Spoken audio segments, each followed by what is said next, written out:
अस्सलाम वालेकुम दोस्तों।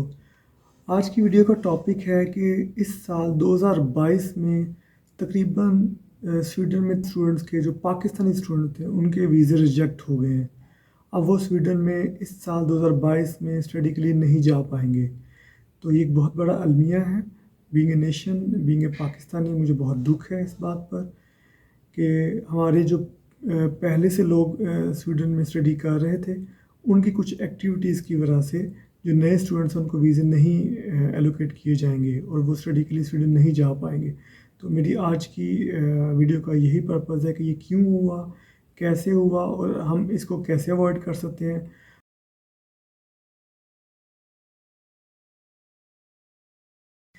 एक स्वीडिश जर्नलिस्ट ने स्पेसिफिक पाकिस्तानी स्टूडेंट्स को फोकस किया और उनकी एक्टिविटीज़ को मॉनिटर कर कर एक रिपोर्ट इंटरनली स्वीडिश गवर्नमेंट को भेजी, जिस पर यह एक्शन लिया गया।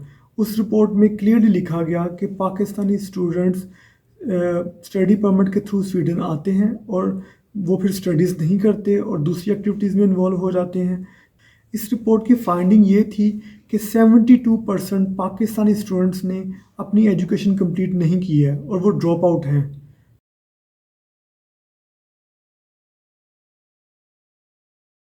फिर इस रिपोर्ट में क्लियरली मेंशन किया गया कि स्टूडेंट्स जिस कैंपस में जाते हैं वहाँ पर स्टे नहीं करते और बिग सिटीज़ जैसे कि स्टॉकहोम या माल्मो मूव कर जाते हैं।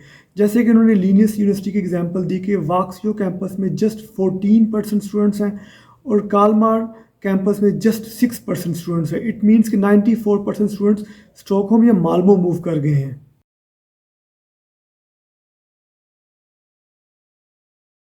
इस रिपोर्ट में क्लियरली मेंशन किया गया कि पाकिस्तानी स्टूडेंट स्टडी परमिट के बहाने स्वीडन आते हैं और अपनी स्टडीज़ पे फोकस नहीं करते और दूसरे मुल्कों में आइदर मूव कर जाते हैं या बड़े सिटीज़ में जाकर रेस्टोरेंट इंडस्ट्री में काम करने लग पड़ते हैं ताकि वो वर्क परमिट हासिल कर सके। और तो जस्ट वो स्टूडेंट वीज़े को जस्ट स्वीडन में आने का ज़रिया बनाते हैं और बाद में स्टडी पे फोकस नहीं करते।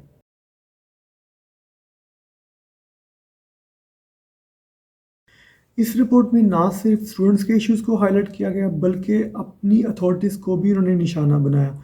उन्होंने दो मेन रीज़न्स बताई। पहली रीज़न उन्होंने ये बताई कि यूरोप के मोस्टली कंट्रीज़ में स्टूडेंट्स को रिस्ट्रिक्ट किया जाता है वर्किंग आवर्स के लिए, लेकिन स्वीडन में कोई वर्किंग आवर्स की रिस्ट्रिक्शन नहीं है। स्टूडेंट्स अनलिमिटेड काम कर सकते हैं। तो ये भी एक अच्छी पॉलिसी नहीं है, इसलिए स्टूडेंट्स स्टडी की बजाय काम पर फोकस करते हैं और ज़्यादा पैसा कमाने पर फोकस करते हैं क्योंकि उनको फुल टाइम काम अलाउ होता है।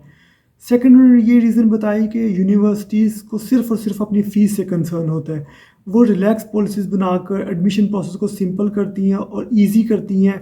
जैसे कि आइल्स की रिक्वायरमेंट इतनी ज़्यादा सख्त नहीं होती, लोगों की ज़्यादा इंग्लिश अच्छी नहीं भी होती तब भी वो स्वीडन आ जाते हैं। तो ये कुछ रीज़न्स थी उन्होंने बताई कि हमें ख़ुद को भी ठीक करने की कोशिश करनी चाहिए।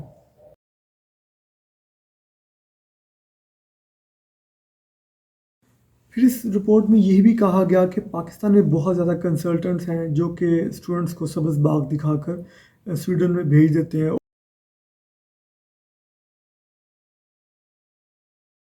फिर इस रिपोर्ट में ये भी हाईलाइट किया गया कि स्वीडन की बहुत सॉफ्ट पॉलिसीज़ हैं जिसकी वजह से जो असाइलम सीकर हैं या रेफ्यूजीज़ हैं उनका बहुत ज़्यादा कोटा इनको स्वीडन को मिलता है, जिसकी वजह से उनके पास ओवर सप्लाई ऑफ इमिग्रेंट्स हो गए हैं और अथॉरिटीज़ खुद भी इसको मैनेज करने में इतनी सक्सेसफुल नहीं रही। इसलिए वो समझते हैं कि इंटीग्रेशन ऑफ इंटरनेशनल स्टूडेंट्स इतनी ईजी नहीं है।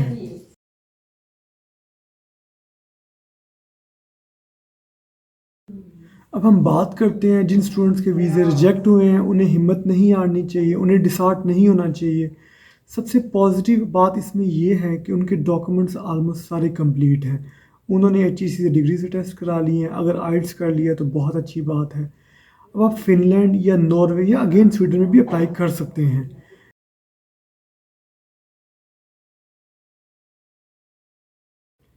और यूनिवर्सिटीज़ की वेबसाइट पर जाकर आप इंपॉर्टेंट रिक्वायरमेंट्स को रीड कर लें और उन रिक्वायरमेंट्स को पूरा करने की कोशिश करें। अगर आपका आइल्स का बैंड कम है तो आप उसको इम्प्रूव कर लें। नेक्स्ट मंथ से अक्टूबर में नॉर्वे के एडमिशन स्टार्ट हो रहे हैं, उसके बाद फ़िनलैंड के एडमिशन स्टार्ट हो जाएंगे और इवन आप स्वीडन में भी दोबारा अप्लाई कर सकते हैं। आप डिफरेंट सोशल मीडिया, फेसबुक के ग्रुप्स यूट्यूब पर जाके मैक्सिमम इन्फॉर्मेशन हासिल कर और अपनी एप्लीकेशन को ऑनलाइन खुद अप्लाई कर सकते हैं।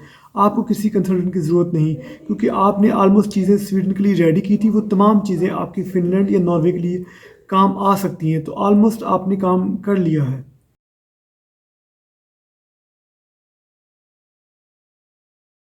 अब सबसे इम्पॉर्टेंट पॉइंट है कि स्टूडेंट्स बड़े सिटीज़ में क्यों जाते हैं।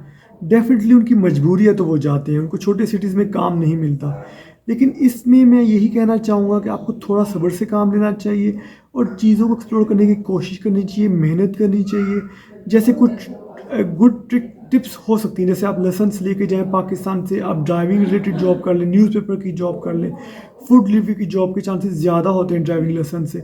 तो कुछ चीज़ें आप ऐसे कर सकते हैं जिसके थ्रू आप स्टडी और जॉब को बैलेंस कर सकते हैं, और आपको लॉन्ग टर्म देखना चाहिए, ना कि शॉर्ट टर्म।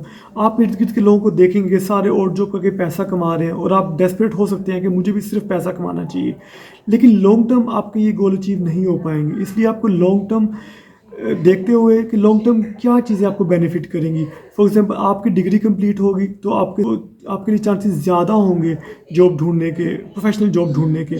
फिर अगर आपकी लैंग्वेज होगी वो आपको ज़्यादा पे करेगी, और लॉन्ग टर्म चीज़ों पे ज़्यादा फोकस करें, और ऐसे सोशल सिस्टम में रहें आपके इर्द गिर्द दोस्त ऐसे हों जो प्रोडक्टिव बातें करें और लॉन्ग टर्म गोल्स के लिहाज से बातें करें। क्योंकि शॉर्ट टर्म पैसे तो आप कमा लेंगे, लेकिन अगर आप यहाँ पे रह ही नहीं पाएंगे और आपको पाकिस्तान वापस जाना पड़ेगा, तो फिर आपकी सारी एफर्ट ज़ाया होंगी। तो और आखिर में मैं सब पाकिस्तानियों को जो कि नॉर्डिक कंट्रीज में स्टडी के लिए आना चाह रहे हैं और जो कि ऑलरेडी नॉर्डिक कंट्रीज में स्टडी कर रहे हैं, उनको रिक्वेस्ट करना चाहूँगा कि अगर आप स्टडी वीज़े पे आए हैं तो आपको स्टडी पे फोकस करना चाहिए, अपनी स्टडीज़ को विद इन टाइम कंप्लीट करना चाहिए, और जॉब को और अपनी अपॉर्चुनिटीज़ को भी बैलेंस करना चाहिए।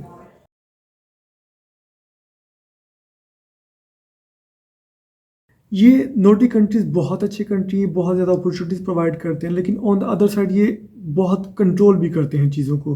अगर आप स्टडी के लिए आ रहे हैं तो आपको स्टडी पे फोकस करना चाहिए, आपको अपनी degree with in time frame complete करनी चाहिए, क्योंकि ये सडन स्ट्रिक्ट पॉलिसीज़ बना देते हैं जो कि बाद वाली जनरेशन्स के लिए मुश्किल हो सकती है।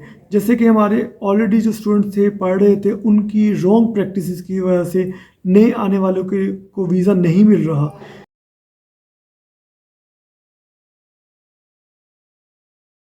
अगर आपको कोई नॉर्डिक कंट्रीज़ के रिगार्डिंग कोई हेल्प, गाइडेंस या कोई भी इंफॉर्मेशन चाहिए तो आप मुझे कमेंट सेक्शन के थ्रू अप्रोच कर सकते हैं। बहुत शुक्रिया, अपना ख्याल रखिए। अल्लाह हाफ़िज़।